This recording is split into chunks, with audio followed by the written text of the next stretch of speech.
Hey everybody, this is Chris with Overclockersclub. I know you have been anxiously awaiting my next camera review. Fear not, wait no longer. Here it is. This is the Annke Smart Wireless PT Camera HD. Sorry, I missed the HD there. It's a pan and tilt little camera here. Let's get it out of the box and see what it looks like.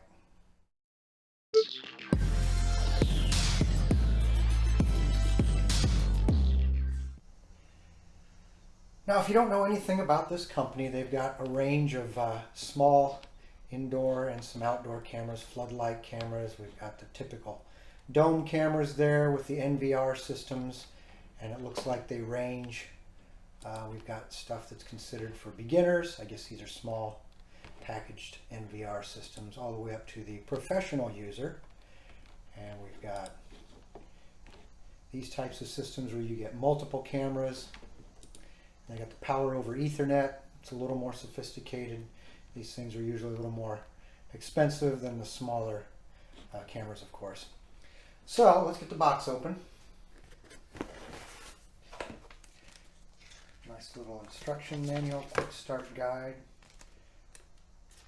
Appears to be fairly involved. Of course, I'll go over that before we get the camera rolling.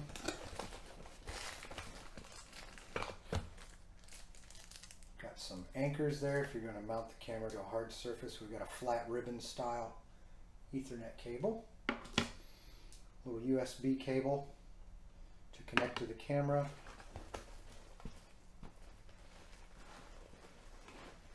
and there's also a small charger or a little power supply, and then a hard mount, little plastic adjustable hard mount. And of course, there's the camera. It's a cute little fellow. It's not very big, maybe about the size of a softball. On the back there's a place for an SD card. There's a charging cable there for your 5-volt adapter cable, and of course an Ethernet port and a reset button. 4 little rubber feet on the bottom. We've got some holes there, probably for a speaker. And then there's a brass threaded insert there for mounting. Now, over the years, these little devices have gotten very good at pretty much setting themselves up when you plug them in. There's almost very little to do in many cases. It's very different than what it used to be just a few years ago. However, I recommend resisting the urge to tear into it. I can take my own advice sometimes. And make sure you familiarize yourself with the manual. I can't stress that enough. Go through it, make sure you understand all the steps, familiarize yourself with all the components. Sometimes you have to go online to find out more information, but in this case we do have a hard copy. So I'm going to go through this first before I power it up. So I'm kind of in the middle of setting this up. First thing you do, of course, after you read your manual, is load the app to your phone. Now, I'm starting with an iPhone. I'll try to put this on an Android also. But you download the app to your iPhone, and then you set up an account. So you select your username and password, and then you've got the camera, of course, plugged in. Now, I started with the Ethernet cable first. You can start with Wi-Fi, but I just started with the Ethernet. So you go through some setup stuff. You select the camera. You log into the camera. Again, you have a username and password that you create. And the first thing when the camera started to go online is it told me there was a firmware update. Asked me if I wanted to do that. And I said yes. And it rebooted the camera, and I'm in the process of getting that rolling. So I should be good here in just a moment. And the other thing is it does not come with an SD card.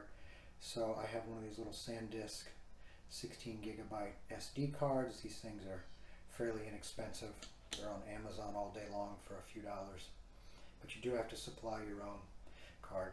The other thing, I mentioned earlier on the bottom, actually those are just vents. Those are air holes to allow some cooling air in. I think I mentioned that those might have been the speaker. Actually, right here is the speaker hole. The microphone is this little guy right there. It beeped at me, so that tells me that it probably successfully completed the firmware update, and it will probably reboot again here in a moment. So after it goes through its little reboot sequence, it fires right up. It really is plug and play. And I have a feature enabled called Smart Tracking. And I also installed it on this Android phone. But as you can see, as I move around, it follows me everywhere I go. So if I move my hand over here, the camera picks up the motion. If I move my hand over here, the camera picks up the motion. Now if you're really fast, you can sort of get ahead of the camera. It can only move so fast. But it will pick up your motion. And if you don't like that feature on, you can turn it off. Now when you get into the settings here, this is where you control all of the features here for the phone. So you set up your date and your time.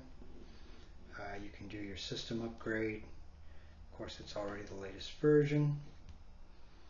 Set your password. Turn your notifications off or on. Format your SD card. Cloud storage here, it doesn't come with it. You have to pay. It does have a trial, but it's like $2.99 for 7 days of storage, and you get to hold on to that for a month, or it's like $30 for a year being able to access that.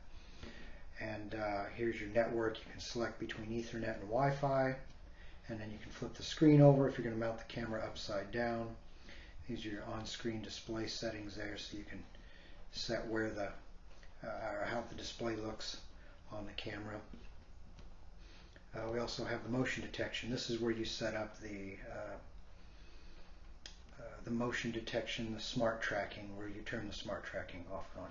And we have day and night sensitivity, so you can sort of adjust the sensitivity independent of each other, whether it's day or night. Now as for accessing your images that are captured on the SD card, you look at this little icon here. It looks like a little calendar, and you hit that and it will show you all of the image clips that it's captured. So for example, if we want to look at one here that it just captured, click on that and then hit play. It takes it a moment to download onto your phone, and once it's on your phone, there's the camera captured me going over there and adjusting the temperature on my air conditioner.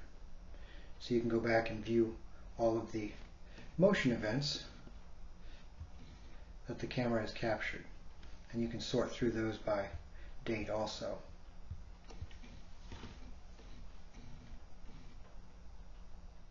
So one of the other features that it does have a little microphone and a speaker, so you can listen to what's going on as you're monitoring, and you can speak through it. And it's really hard to capture here, but I can say, you have a very small speaker, so the sound quality is not bad, but it's not real loud. A lot of times your ambient noise will sometimes drown it out depending on what's going on. So now what I want to do is capture some video clips so you can sort of see the quality. I want to do some here in the daylight, and then some when it's dark, so you can see what the night vision looks like.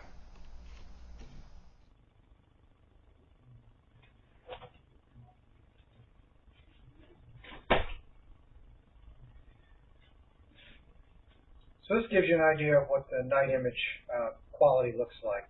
You can see that you can make out the background. When I move, there's a little bit of pixelation, but as soon as I stop, it stabilizes. Now this gives you an idea of the image quality with the lights on. You can hear the sound, and as I move around, I have the tracking turned on, so the camera will follow me around, picks up on my motion. You'll notice there's a little pixelation even in the daylight, and it stabilizes when I stop moving.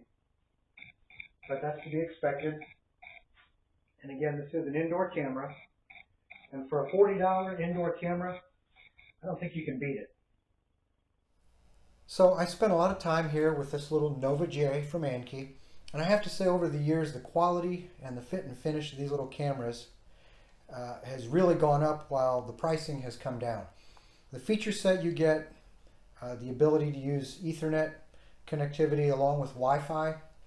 You do have to buy your own SD card for data storage, but those things are just a few dollars now.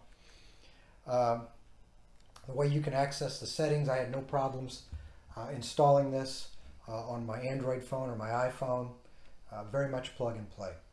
So again, for a $40 camera, an indoor camera, check out Annke if you want some outdoor cameras. They have those too.